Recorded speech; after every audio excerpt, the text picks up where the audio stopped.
नमस्कार, ओम साई राम। साई समर्थ शक्ति चैनल में सभी साई भक्तों का स्वागत है। उदी के चमत्कार से पुत्र प्राप्ति। शिरडी के पास के गांव में लक्ष्मीबाई नाम की एक स्त्री रहा करती थी। निसंतान होने के कारण वह रात दिन दुखी रहा करती थी। जब उसको साई बाबा के चमत्कारों के विषय में पता चला तो वह द्वारकामाई मस्जिद में आकर वह साई बाबा के चरणों पर गिरने वाली थी कि साई बाबा ने तुरंत उसे कंधों से थाम लिया और बोले, माँ यह क्या करती हो। लक्ष्मी बुरी तरह से रोने लगी। साईं बाबा बोले, माँ रोने की जरा भी जरूरत नहीं है। अब तुम यहाँ आ गई हो तो भगवान तुम्हारे दुख अवश्य ही दूर करेंगे। लक्ष्मी ने दोनों हाथों से अपने आंसू पोंछे और बोली, साईं बाबा मेरा दुख तो आप जानते ही है। हाँ माँ, मुझे सब पता है। तो तब मेरा दुख दूर करो ना बाबा। वह रुंधे स्वर में बोली, अवश्य दूर होगा, ईश्वर पर भरोसा रखो। फिर साईं बाबा ने अपनी धुनी में से विभूति उठाकर उसे दी और बोले, चुटकी भर इसे खा लेना और चुटकी भर अपने पति को खिला देना। तुम्हारी मनोकामना अवश्य पूर्ण होगी। लक्ष्मीबाई ने पूर्ण श्रद्धा के साथ बाबा की दी हुई विभूति अपने आंचल के एक छोर में बांध ली और बाबा का गुणगान करती वापस अपने गांव आ गई। साईं बाबा के कहे अनुसार एक चुटकी विभूति पति को खिलाने के बाद दूसरी चुटकी विभूति उसने स्वयं खा ली। उसे साईं बाबा पर पूरी श्रद्धा और विश्वास था। सही समय पर वह गर्भवती हो गई। उसकी खुशी की कोई सीमा न रही। वह सारे गांव में हर समय साईं बाबा का गुणगान करती घूमती फिरती थी। उसके गांव का प्रधान दादू साईं बाबा का कट्टर विरोधी था। वह साईं बाबा को भ्रष्ट मानता था। साईं बाबा भ्रष्ट आदमी है, वह हिंदू है न मुसलमान, ऐसा आदमी भ्रष्ट माना जाता है।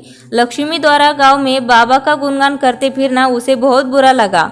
उसने लक्ष्मी को बुलाकर डांटा, तू साईं बाबा का नाम लेकर उसका प्रचार करती क्यों फिरती है। साईं बाबा बहुत पहुँचे हुए महापुरुष है, तेरा दिमाग खराब हो गया है।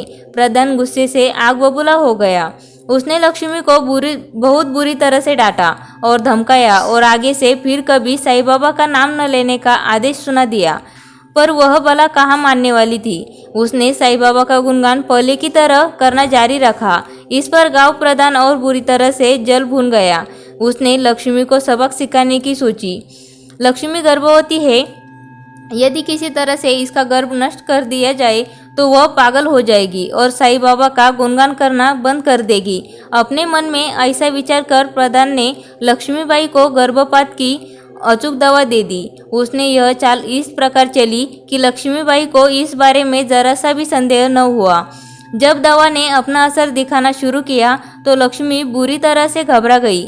हे भगवान, यह क्या हो गया। साईं बाबा ने मुझे यह किस अपराध की सज़ा दी है, अथवा मुझसे ऐसी क्या भूल हो गई है जिसका दंड साईं बाबा मुझे इस प्रकार दे रहे हैं। वह तुरंत शिरडी की ओर भागी।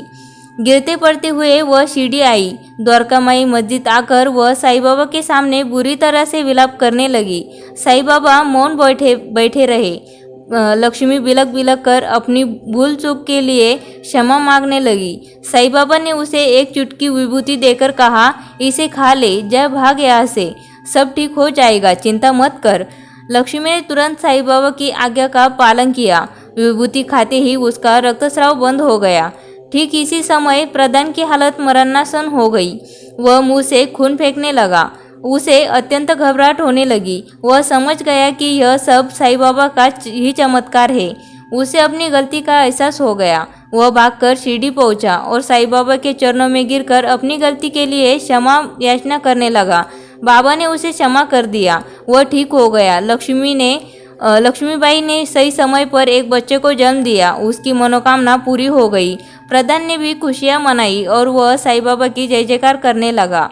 लक्ष्मीबाई अपना पुत्र लेकर साईं बाबा के पास आई और उसे साईं बाबा के चरणों में डाल दिया। साईं बाबा ने उसे आशीर्वाद दिया। अब साईं बाबा की जय जयकार दूर दूर तक गूंजने लगी थी। उनका नाम और प्रसिद्धि फैलती जा रही थी। उनके भक्तों की संख्या में भी निरंतर बढ़ोतरी हो रही थी। लोग बड़ी दूर दूर से उनके दर्शन करने के लिए आने लगे थे। ओम साई राम।